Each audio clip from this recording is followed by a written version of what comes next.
few words about these also. So cerebrovascular disease, again, if this happens in the blood vessels that supply the brain, then the brain tissue is permanently going to be receiving less blood supply than it was when the arteries were healthy. And that can lead to a gradual degenerative process occurring within the brain that you can see on CT. And it's called small vessel disease or leukoariasis. And I just want to make sure I spell this correctly. So leukoariasis, it's also called small vessel disease, and it's mainly a degeneration of the white matter of the brain. Now, you know, if that gets bad enough, it's actually going to lead potentially to cognitive effects, a gradual decline in the intellectual capacity of that individual. So it's not good. This is the fancy name for the radiological appearance of having degeneration of the white matter due to vascular impairment, which means the arteries aren't able to supply as much blood anymore. The other name for it is small vessel disease because the arteries are reasonably small within the brain that are narrowing because of the atherosclerosis. So you may see those on reports of CT heads that the patient has a degree of small vessel disease or leukoariasis. In addition, just like you can get thrombosis on top of atherosclerotic plaques that occur in the coronary arteries, you can get it occurring on top of the atherosclerotic plaques that occur in cerebral arteries, and that will cause blood supply to be cut off and a portion of the brain to die. And when that occurs, it's obviously called a stroke, or an ischemic stroke to be specific. But often when people say stroke, they mean ischemic stroke rather than the other types of stroke that are possible, such as hemorrhagic stroke. Nowadays, we don't usually talk about hemorrhagic strokes, we just call it an intracranial hemorrhage or an intracerebral hemorrhage. So, cerebrovascular disease also not good at all, and again the brain has very low capacity to heal. I always find it actually quite interesting that the two tissues within the body that have the least capacity to heal are the heart and the brain, so two of the most vital organs.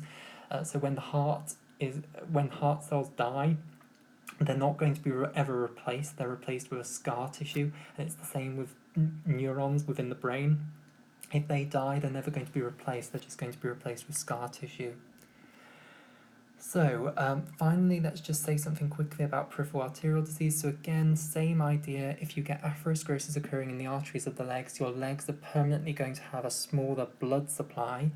And this again might be fine when you're just sat at rest, but when you start to walk and those muscles in your legs need more blood supply, then you're going to not be able to meet that demand and you're going to get pain within your muscles, and that's a phenomenon called claudication. So when you start walking and you get horrible pains within your legs because of peripheral artery disease, we call that claudication.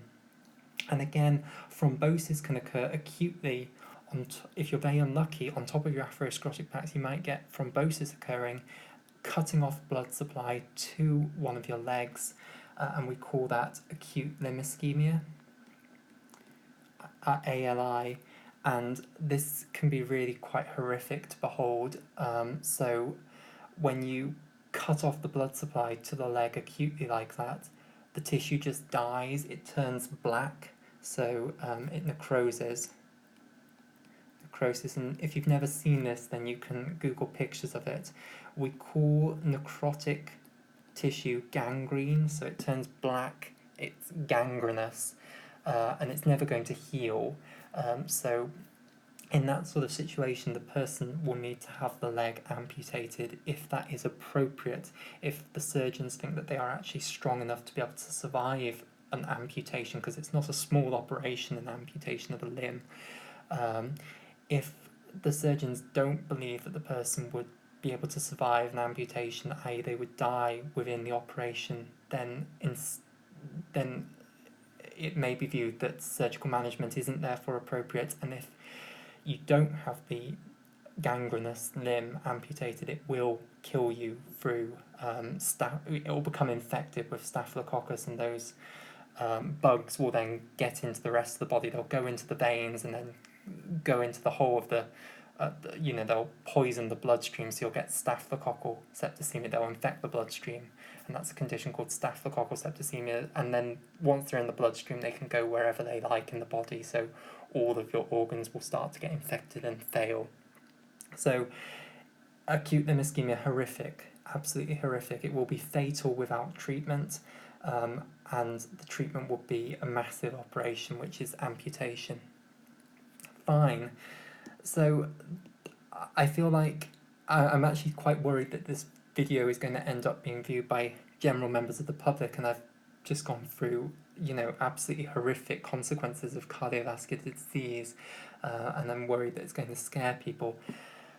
So let's turn back now to how we can actually treat hypercholesterolemia with statins. So that is the reason, that's the ideology behind treating hypercholesterolemia, to try to reduce the risk of people getting atherosclerosis, to try to prevent these horrific consequences of atherosclerosis. So, time now, I think, to actually discuss different examples of statin medications. So I'm going to discuss the major examples that are used within the UK. So we're going to start off with the one that has emerged as the king of statins, which is a Torva statin, brand name Lipitor. So this drug is the first line statin for people to be put on. It's supposed to be one of the most effective at actually reducing cholesterol, and it truly does work. If you're put on a proper dose of this, as I previously said, your cholesterol will drop down beautifully. Often you see people with cholesterols of 2 when they've been put on a good dose of a torvastatin. So this is first line. It's like the king of statins, at least in the UK. And the doses range between 10 milligrams to 80 milligrams. So 80 milligrams is the maximum dose, 10 milligrams is the smallest dose. The normal starting dose for someone to be put on would be 20 milligrams, and if that does not lower their cholesterol adequately after a few months, then we'll raise the dose maybe to 40 milligrams, and if that doesn't do it, then we could raise it up to 80 milligrams. The reason that someone will be put on a smaller dose, so for instance 10 milligrams, is if they're very, very nervous about taking statins, they really don't want to be on it, they're very nervous about the side effects, then to reassure them we might put them on a tiny dose of 10 milligrams. However, the smaller the dose, the less is going to be the effect on your cholesterol level. So, if you put someone, let's say, with a cholesterol of 7 on 10 milligrams of a torvastatin, it's likely that that's not going to adequately reduce it to being within the normal range.